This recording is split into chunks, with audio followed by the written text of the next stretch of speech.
আপনার ঘুমের স্বাস্থ্যকে অগ্রাধিকার দিন প্রতিপাদ্যকে সামনে রেখে নানা কর্মসূচির মধ্য দিয়ে বিশ্ব ঘুম দিবস 2025 উদযাপন করেছে পিওর টোন বাংলাদেশ। দিবসটি উদযাপনে দিনভর কর্মসূচির মধ্যে ছিল র্যালি, বৈজ্ঞানিক সেমিনার ও ইফতার মাহফিল। সেমিনারে প্রধান অতিথি ছিলেন professor doctor SM. Khorshed Majumdar. বিশেষ অতিথির বক্তব্য রাখেন প্রফেসর ডাক্তার কামরুল ইসলাম তরফদার সহ অন্যান্য বিশেষজ্ঞ ডাক্তারগণ। অনুষ্ঠানের প্রধান আকর্ষণ ছিলেন নাক, কান ও গলারোগ বিশেষজ্ঞ ডাক্তার মশিউর রহমান। এ সময় তিনি ঘুমের স্বাস্থ্যের বিভিন্ন গুরুত্বপূর্ণ দিক নিয়ে আলোচনা করেন এবং জনসচেতনতা বৃদ্ধিতে নানা দিক নির্দেশনা প্রদান করেন।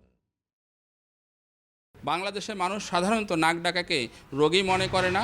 স্লিপ অ্যাপনিয়া সম্বন্ধে জনগণকে সচেতন করে তুলতে হবে, কারণ স্লিপ অ্যাপনিয়া থেকে উচ্চ রক্তচাপ, heart attack, brain stroke, cardiac arrhythmia এবং সড়ক দুর্ঘটনা নানাবিধ সমস্যা তৈরি হয়ে থাকে।